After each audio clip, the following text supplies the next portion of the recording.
कांग्रेस में आप लंबे समय तक रहे, पिछली बार भी चुनाव कांग्रेस से लड़ा था। तब की कांग्रेस में और अब की कांग्रेस में क्या अंतर लग रहा है मैंने? तो कांग्रेस पार्टी को तो अपने आप दीमक अंदर से खा रही है। तो कहते हैं मैं लड़की हूं, मैं लड़ूंगी, और दूसरी तरफ जब ये वक्तव्य दी जाते हैं तब चुप्पी साधी जाती है। पूरे मध्य प्रदेश का ये सवाल है उनके जहन में कि क्या महागठबंधन की राजनीति में लॉन्चिंग हो रही है इन चुनाव के जरिए? चला गया जब माता पिता बच्चों को ऑर्डर देते थे कि ये करना है वो करना है। अब जमाना उल्टा हो गया है, बच्चे ऑर्डर देते हैं माता पिता को कि हमको क्या करना है और क्या नहीं करना। महागठबंधन देते हैं? हाँ, बिल्कुल देते हैं। लोकसभा चुनाव के तीसरे चरण के मतदान के जो प्रचार है वो अब लगभग खत्म होने को है और इसीलिए तमाम उम्मीदवार पूरी ताकत इसमें झोंक रहे हैं। इस वक्त हम गुना लोकसभा सीट में हैं, जो कि देश की सबसे हॉट सीट में से एक है। हमारे साथ ज्योतिरादित्य सिंधिया जी हैं। सर, 3 पीढ़ियों का रिश्ता है। पिछली बार कुछ जरूर ऊंच नीच हो गई थी, लेकिन क्या लगता है इस बार जनता पूरी तरीके से साथ है? देखिए, मेरा सफर एक जनसेवक का सफर है। मेरा सफर केवल चुनाव के साथ संबंधित नहीं है। मेरा 22 साल का एक जनसेवा का सफर गुना शिवपुरी अशोकनगर क्षेत्र में रहा है। लोगों के साथ एक हृदय का रिश्ता है, दिल का रिश्ता है, और वही मुझे एक ऊर्जा देती है जनसेवा के पथ को अपनाने के लिए। मेरा लक्ष्य राजनीति नहीं है, मेरा लक्ष्य जनसेवा है, और राजनीति केवल एक माध्यम है उस लक्ष्य की पूर्ति करने के लिए। मुझे पूरा विश्वास है कि प्रधानमंत्री जी के नेतृत्व में जो एक अलौकिक कार्य देश में हुआ है, गुना शिवपुरी और अशोकनगर के 22 साल के विकास और प्रगति का जो लेखा जोखा मैं अपने साथ लेके चल रहा हूँ, संपूर्ण विश्वास और आशीर्वाद जनता का मिलेगा। जनता का आशीर्वाद मिलेगा। गुना शिवपुरी अशोकनगर की जनता को क्या मिलेगा? क्योंकि 2 दिन से हम घूम रहे हैं, एयरपोर्ट्स की बात हो रही है, अशोकनगर में मेडिकल कॉलेज की बात हो, और क्या क्या है? मेरा सफर विकास और प्रगति के साथ ही संबंधित रहा है। इस क्षेत्र में 2002 में जब मैं आया था, विकास से संपूर्ण रूप से अवरुद्ध था। आज सड़क, बिजली, पानी, मेडिकल कॉलेज शिवपुरी में, एनटीपीसी की इंजीनियरिंग कॉलेज, जिस सड़क पर आप और हम अभी आए हैं, यहाँ सड़क नहीं होती थी, यहाँ पगडंडी होती थी। 4 घंटे लगते थे हम लोगों को गुना से अशोकनगर आने के लिए। नेशनल हाईवे ग्वालियर से शिवपुरी से गुना से रुठियाई से देवास तक 5000 करोड़ रुपए का आज बन चुका है 6 लेन का। तो हमारा सफर विकास का है। जो जनता की आशा है उस पर मैं खड़ा उतरता हूं सदैव, और जनता ने जो सपना भी न देखा हो उसे भी साकार करने की जिम्मेदारी मेरी है।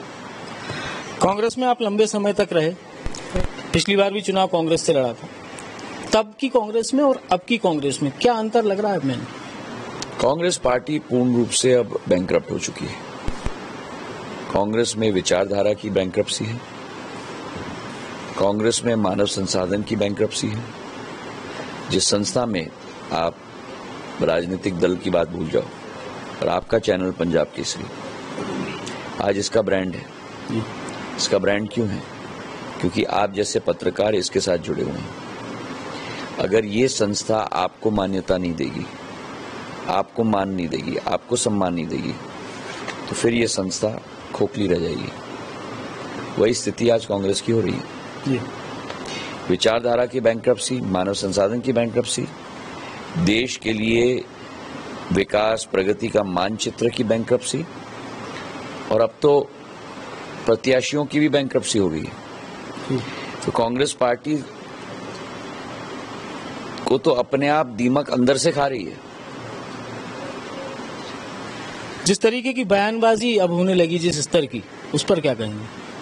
मैं मानता हूं कि दोनों राजनीति में और जनसेवा में सदैव एक स्तर होना चाहिए।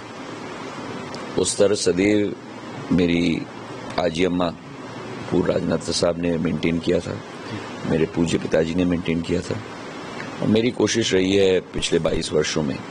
शायद ही आप कभी मेरा कोई वक्तव्य निकाल पाओ जहां वो स्तर मैंने मेंटेन न किया हो।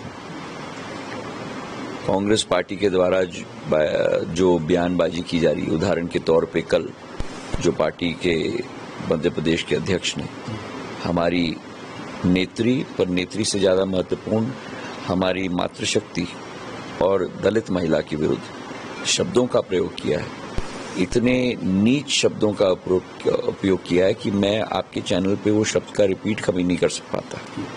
मुझे तो शर्म आती है उन शब्दों का प्रयोग करने में। और ये दर्शाती है कि स्वतः व्यक्ति की क्या मानसिकता है महिलाओं के प्रति, स्वतः जीतू पटवारी जी की क्या मानसिकता है दलितों के प्रति, और ये वो भी दर्शाती है कि कांग्रेस की क्या मानसिकता है। एक तरफ तो कहते हैं मैं लड़की हूं, मैं लड़ूंगी, और दूसरे तरफ जब ये वक्तव्य दी जाते हैं तब चुप्पी साधी जाती है। तो कांग्रेस का जो दोहरा चरित्र है वो अब जनता के समक्ष है, और इन शब्दों का प्रयोग का बदला आगामी चुनाव में जनता संपूर्ण रूप से कांग्रेस को सबक सिखाएगी, इसका मुझे पूरा विश्वास है। आपके पुत्र महारिमन आपका सहयोग कर रहे हैं। कल दिन भर हम उनके साथ थे, जब वो बात करते हैं, जनता से मिलते हैं या भाषण देते हैं, बॉडी लैंग्वेज से ऐसा ही लगता है कि ज्योतिरादित्य जी ही बोल रहे हैं। तो क्या माने, पूरे मध्य प्रदेश का ये सवाल है उनके जहन में कि क्या महारिमन की राजनीति में लॉन्चिंग हो रही है इन चुनाव के जरिए? देखिए,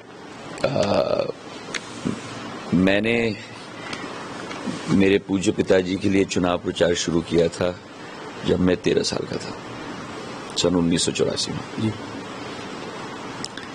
आप 13 साल के बालक से पूछते क्या उनका लॉन्चिंग हो रहा है राजनीति में?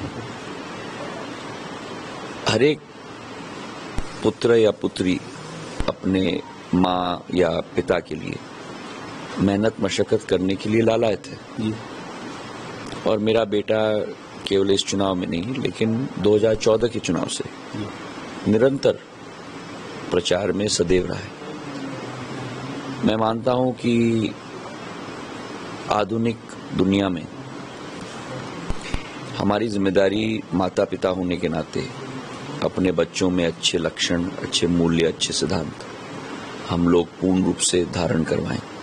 उसके बाद हर व्यक्ति को अपना सफर तय करना है, हर व्यक्ति को अपना निर्णय लेना है, हर व्यक्ति को अपना निर्णय लेना है। वो जमाना चला गया जब माता पिता बच्चों को ऑर्डर देते थे कि ये करना है, वो करना है। अब जमाना उल्टा हो गया, बच्चे ऑर्डर देते हैं माता पिता को कि हमको क्या करना है और क्या नहीं करना है। महारिमन देते हैं? हाँ, बिल्कुल देते हैं जी, बिल्कुल देते हैं। अच्छा, आखिरी सवाल, लीड कितनी बड़ी होने वाली गुना? मैं कभी इस बात पर बात नहीं करता जी।